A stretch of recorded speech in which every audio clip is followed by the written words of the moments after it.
Thanks so much for finding us here at the Morning Glory Project. I'm your host, Betsy Graziani Fassbender, and my co-producer, Angela Washington, and I are ever so proud and honored to bring the stories of amazing people to you.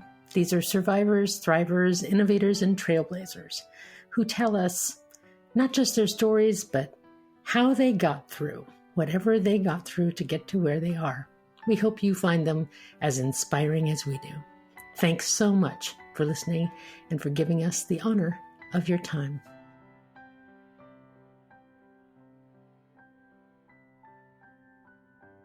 Just one small programming note about today's episode of the Morning Glory Project. I recorded this conversation with Silvia Foti many weeks back, and this was long before the Russian invasion of Ukraine. So we didn't address that in our conversation, but there's a quote that comes to mind. It's attributable to many folks, sometimes to Mark Twain and sometimes to others. I don't know who originated it, but it's apt today. And it says that history doesn't repeat itself, but it often rhymes. And it's so tragic to look at what happened in Europe and around the world in the 1930s and 40s, and how today is sadly, sickly reminiscent of that. It rhymes. My heart, of course, goes out to the suffering for all of those in Ukraine, for the worry of those in the nations around, and indeed the worry of all of us that share the planet together. How I wish that all of the engineering and thought and imagination that has gone into creating more and more sophisticated weaponry could have gone into creating a more sophisticated humanity that would make war of this kind obsolete and irrelevant. I know that so many of us are wishing that today. And so as we listen to this conversation with Silvia, it will be interesting to listen to it with different ears than I did when we had the original conversation. Blessings to you as we listen, and blessings to those who are suffering untold conditions and those who have lost so many. Thanks for listening. Today on the Morning Glory Project, I bring you an intriguing story. Silvia Foti was raised on the reverent stories about her hero grandfather, a martyr for Lithuanian independence and an unblemished patriot. His granddaughter, Silvia, growing up in Chicago, was treated like royalty in her tightly knit Lithuanian community. But in the year 2000, when Silvia traveled to Lithuania for a ceremony honoring her grandfather, she heard a different story, a rumor that her grandfather had been a, quote, Jew killer. Silvia, an award-winning investigative journalist, could not ignore the rumor and embarked on a wrenching 20-year quest for the truth. This journey into World War II history is intensely personal, but also filled with universal lessons about courage, faith, memory, and justice, as told in her memoir, The Nazi's Granddaughter. Silvia Foti, I'm so glad you're joining us here for the Morning Glory Project. Thank you. Thank you, Betsy. So happy to be here. Well, Silvia, tell me about what I know about Lithuanian culture, and Lithuania in general can be held in a thimble. So perhaps you can tell me what a little bit about growing up in this tight-knit Lithuanian community in Chicago, and what it was like in your family specifically. Sure. I grew up in Marquette Park, Chicago, which at the time was known as Little Lithuania, in the 1960s. Both of my parents came from Lithuania as children here, escaping the communists during World War II. I grew up only speaking Lithuanian, even though I was born here in Chicago.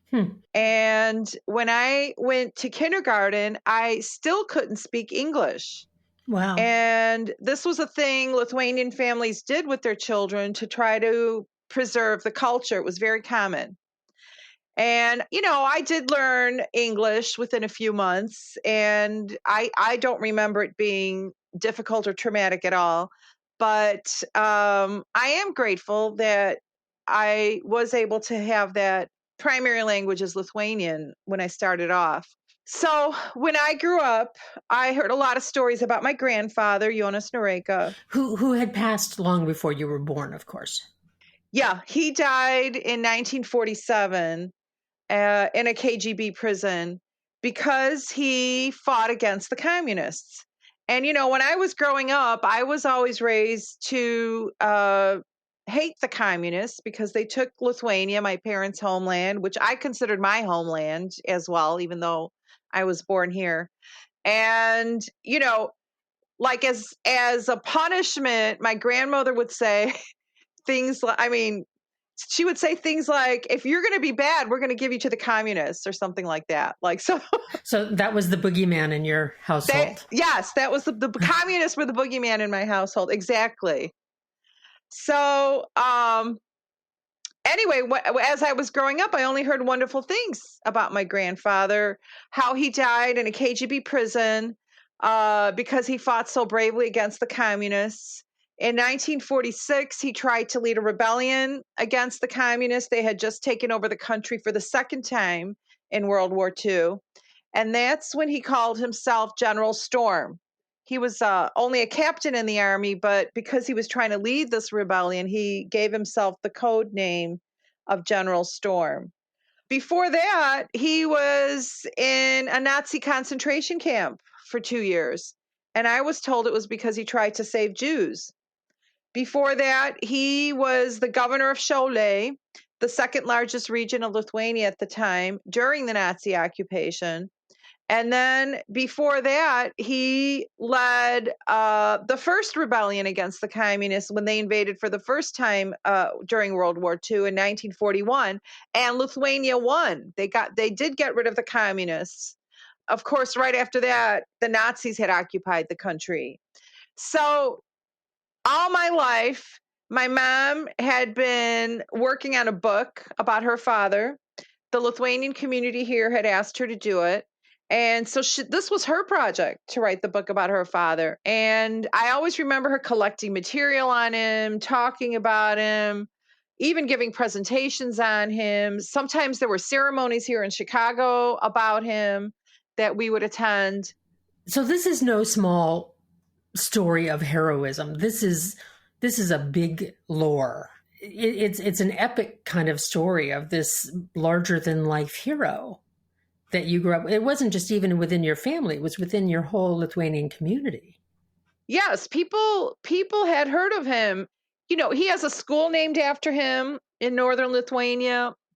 He has some streets named after him. He has some plaques on buildings in Lithuania.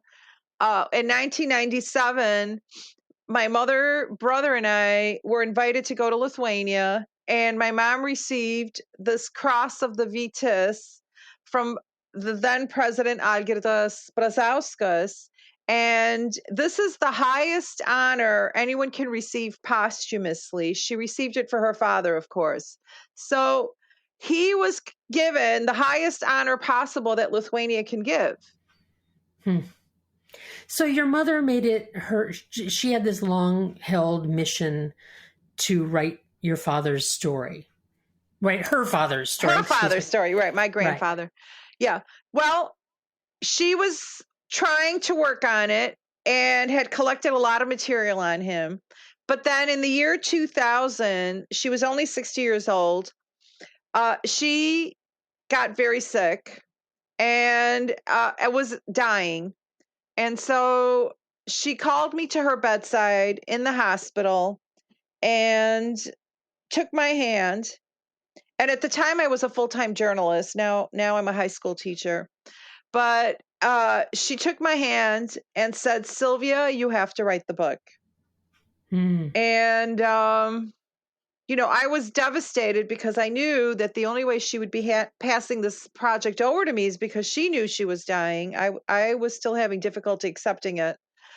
But when your mom is asking you something like that under those circumstances, I said yes. A deathbed request is no small deal. Right. It's a very heavy undertaking. And I had given her my promise to do it shortly before she lost consciousness. And then she did die 2 weeks later. But I took this very, very seriously, and there was no way I was not going to do it.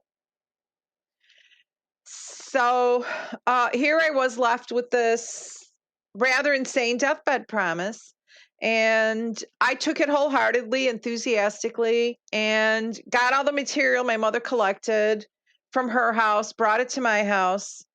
Just, 3 bookshelves full of material, all kinds of things. Mm. And to my shock, I did not find a manuscript. There was no manuscript. You thought she'd written more than she had? I really thought she had written much more than she had. And she had some memories, here and there, handwritten, which I did incorporate. But I really thought there would be, the beginning of a manuscript somewhere. And I was kind of shocked that there wasn't one. So I started going through all the material very, very slowly. And then my grandmother, who survived my mother by 5 months, now she had gotten another heart attack, and now she was on her deathbed. So your mother passed away. Her mother, still living, was on her deathbed 5 months later. And this is the woman who was your grandfather's wife. Correct. Okay. So she calls me over, and I'm holding her hand, and she says, "Silvia, how's the book?" And I said, "It's going well, Mochuta. I've started to going through the material, and I'm going to get it done. Mom asked me to do it, and I'm going to get it done. I'm not going to let it go the way Mom did. I'm young. At the time, I was 38, and I'm going to get it done." And I thought I was giving her words of comfort. And then she says, "Don't write the book. There's no need to dig around. Just let history lie."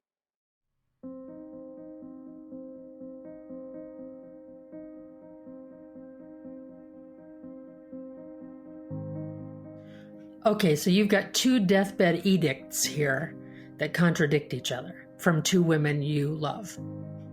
Yeah.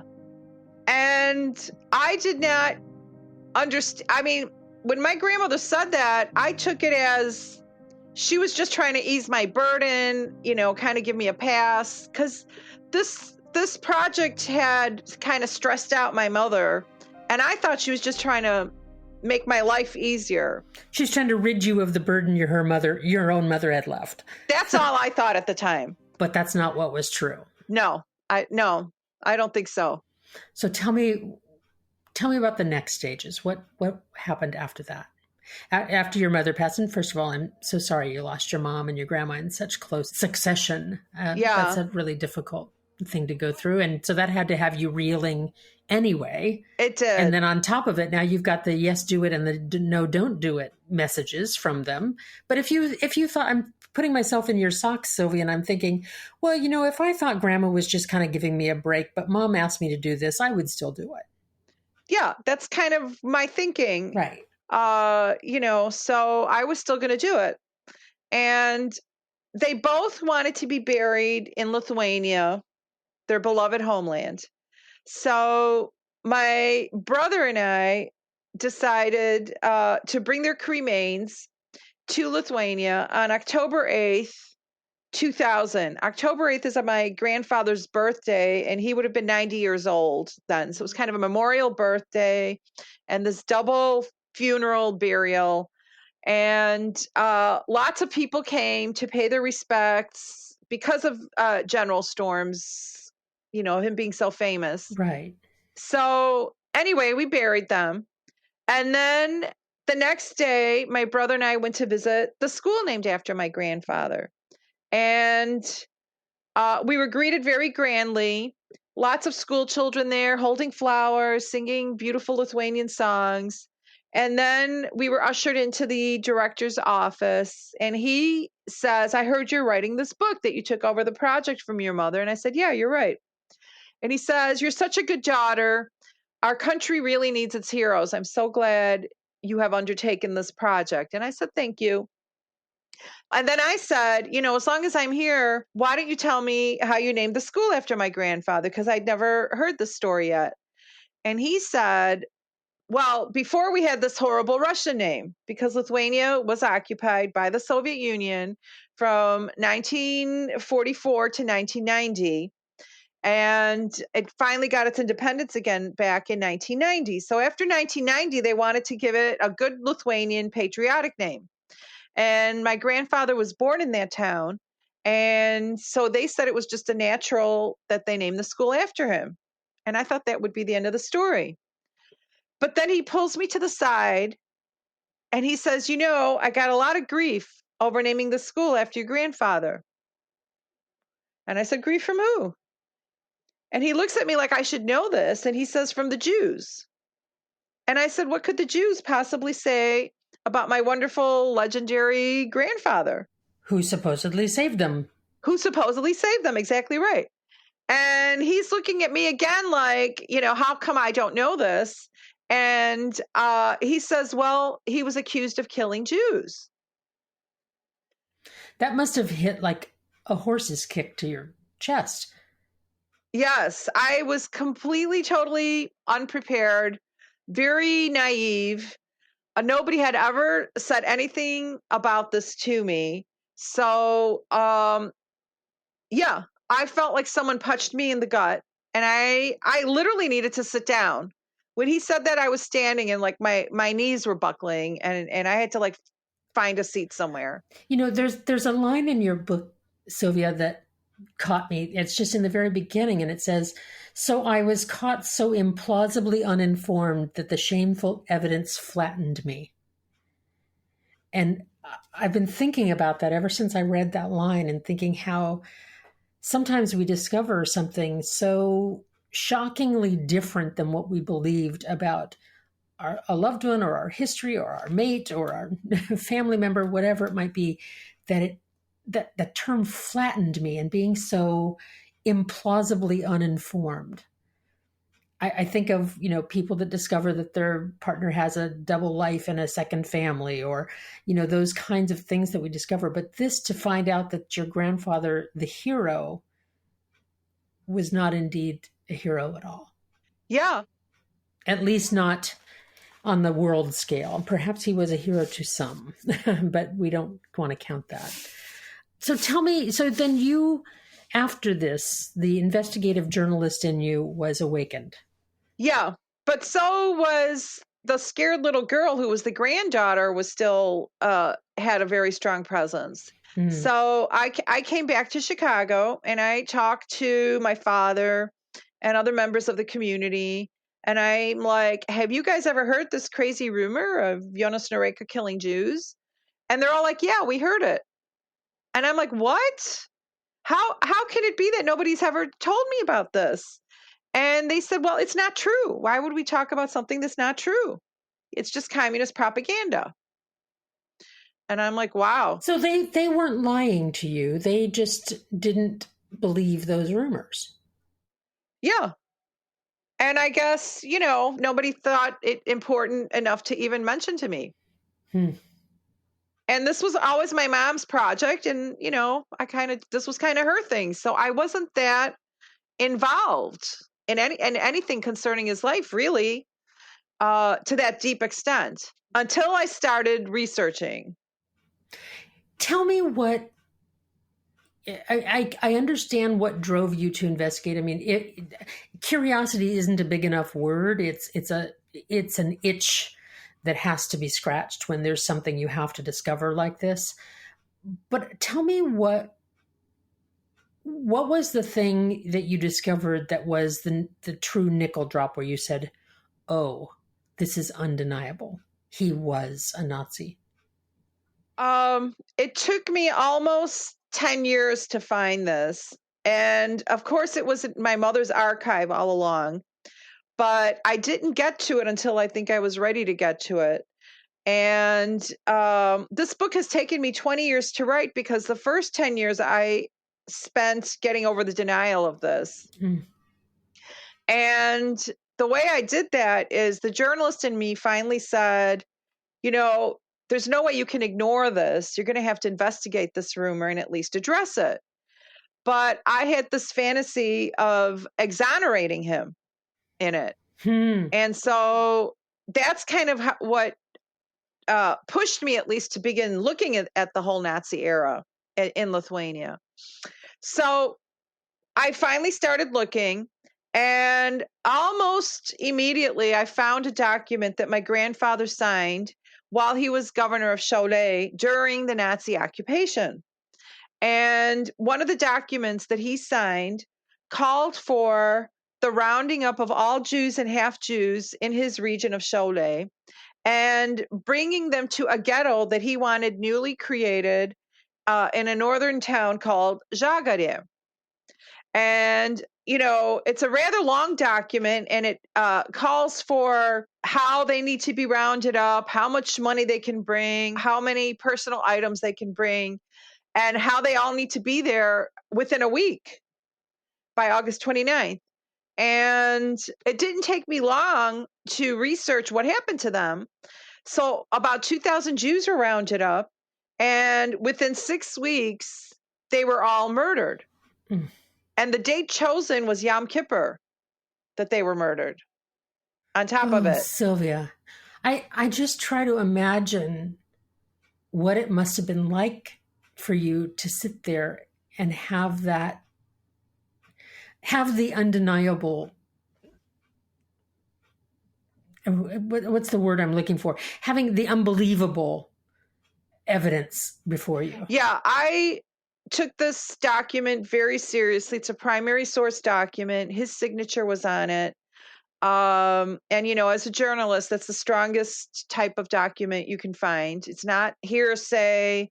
It's not a witness saying something else. He signed it. And so this is the document that really changed my mind, and really all the scales dropped over his involvement in the Holocaust. At that point, I really set my sights on figuring out what happened, just how deeply my grandfather was involved. And so that was the point that I kind of, the journalist kind of shoved the little granddaughter aside and said, okay, now we're going to get to the bottom of this. I don't care what I find out anymore. I'm going to get to the bottom of this. Then it was, I'm going to find the truth. Right. I don't know who said this quote, and it's just coming to my mind, but I've heard it said that it is easier to fool people than to convince them that they have been fooled. Mm. And it seems like that would have been especially a challenge. And I'm thinking, in America today, lots of people have been fooled by lots of liars, and how difficult it is to show them, despite every evidence to the contrary, that they have indeed been fooled. And this is not only information, but it's information about your family member. So I can see how difficult that would be, how it would be tenacious, this myth, this big lore that was built. And indeed, I'm trying to figure out, and you'll have to help me, ignorant as I am of Lithuania and its culture, why is it that they feel okay about having a school named after this person, even though some of them seem to know the truth? There's a little bit of a wink, wink, nod, nod going on. Why do they still feel comfortable with his name on the name of the school? Well, he's still considered a hero in Lithuania. Nothing has changed. Even though some people know. Well, see, now I look at a primary source document, and I see, I'm an American journalist, and I see his signature on it, and I take it very seriously. In Lithuania, it's not like that. They look at a primary source document, and they see his signature on it, and now they make a million excuses for him. Well, maybe in his heart, he didn't really want to sign this document. Maybe the Nazis held a gun to his head and he had to sign the document. He really had no control over what he was doing. So they just fall over themselves to come up with one excuse after another for him. Well, that's sort of like what I was saying about how when you've been fooled into something, then even when there's evidence to the contrary, you'll find an explanation that undoes it. Right. And that's exactly what they did. His signature's on there. The results are devastating. And they come in with a million excuses for him. But the Jews in Lithuania felt differently and feel differently. Yeah. And in fact, I had to base a lot of my research from Jewish sources because there was very little information from the Lithuanians. It was mostly Jews who had written about the Holocaust in Lithuania. And that's what I had to rely on. And the more I read, the more horrified I became. And then I would compare it to what the Lithuanians said about the Holocaust. And it was like two different versions. The Lithuanians say that it was all the Nazis' fault, that it was all the German Nazis who did all the killing, and they had nothing to do with it. They were just helpless victims on the side. The Jews said there were only like 600 to 1,000 Nazis in Lithuania at the time. And most of the killing, 200,000 Jews killed one by one, bullet by bullet, no gas chambers like that. And they were all done, almost 100% done by Lithuanians. Mm. And Lithuania has the horrible distinction of having killed the highest percentage of Jews in all of Europe. It's almost 97%. So if you were Jewish, you had a 3% chance of surviving in Lithuania. Wow. Like your odds would have been better in Germany. I told you my ignorance about Lithuania is vast. No. And that's a shocking reality. That has to be so disorienting. So you now, some years later, and you've now written this amazing book, and though this is a book about World War II, it's really, to me, as I was reading it, it seems more as though it's a story of you, yes, as a researcher, as a journalist and all that, but it's really the story of this granddaughter coming to accept the truth about a family. And I'm wondering, what was it that kept you pursuing this, even though it was painful? It had to be devastating to have these truths revealed. What kept you going? Because I think that lots of people might discover this and say, you know what, let's let sleeping dogs lie. I know in America, people who have founding fathers as in their family members, and then they later discover that they fathered children with enslaved people, or there are these kinds of discoveries, and sometimes they come out, and I bet you sometimes they don't, because people just say, you know what, let's just keep our membership in the hero club and not let the world know that we know this. Were you ever tempted to just say, you know what, I'm not going to, I know it now, I get it, I'm not in denial, but I'm not going to blast the world with it? Yeah, I tried to drop the manuscript maybe 100 times in the past 20 years, really. Okay, this is it. I'm done. I'm not going to do any more. But then a few days later, I'd be like, I have to see what, I have to continue. It like ended up being a stronger force than me in some ways. And what do you think that force was? I think, one is, and I can't deny this, one is I'm a practicing Catholic and I have a very strong faith, and I prayed over this every single day. And my prayer was something like, God, if this is true, you are going to have to help me with this and give me some strength. The writer in me can show up and do the writing, but this whole psychological side of dealing with this and getting the story out and, finding a publisher and everything, like, I don't know how I'm going to do this. So I just prayed like that all the time. And I said, if it's not true, block it. Just do everything you can, put all the obstacles in front of me and just block this story. But if it's true, you're going to have to help. So I had that as a very strong force, because I was alone with this, really almost completely alone with this for about 18 years in some ways. And what about your other immediate family members? How did your father, others in your close family, how did they feel about your pursuit? Well, I have a brother, and he was very supportive. I would talk he's in California and I'm in Chicago. So we would talk on the phone about it, and I would write a draft and he would read all my drafts. So he was very supportive about it. My father was not. He really had a very difficult time with it for a very long time. He wasn't angry with me or anything. He would just say, why does it have to be you? Why can't it be some historian with a PhD? Like, you're just the granddaughter. Like, why does it have to be you? And I would eventually say, I don't know, Tete, I think it's maybe because I'm his granddaughter, I'll get a lot more attention than, an academic historian ever would. So, and the other part is, this is going to sound counterintuitive, but I grew up as a very patriotic Lithuanian. And to me, patriotism is figuring out what's best for the country.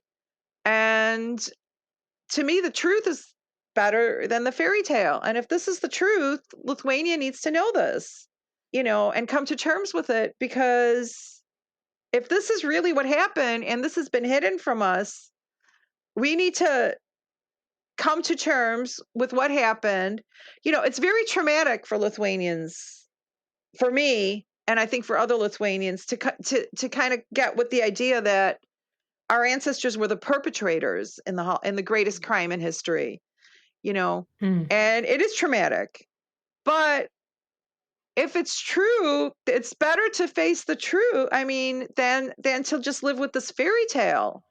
Well, I'm wondering, and Silvia, I don't mean to presume your American politics by any means, but I wonder how you must be looking at what's going on in today's politics in America, knowing this about the truth, and how sometimes we don't want to tell ourselves what that is.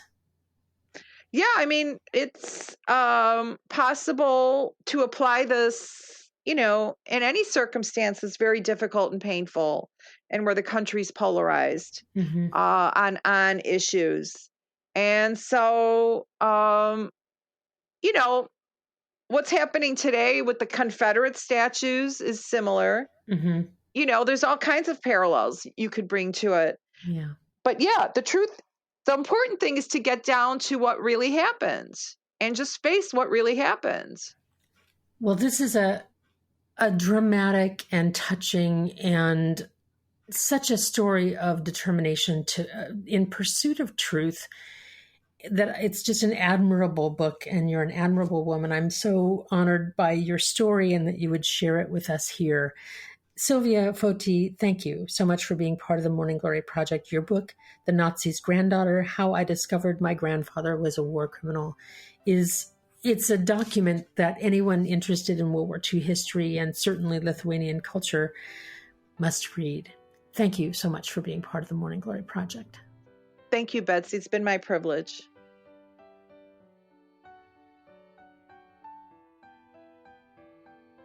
My conversation with Silvia Foti got me really thinking a lot about secrets and about uncovering the truth, and how she used the word how traumatic it is to discover something so shocking in your history, or even, I would say, in your current life.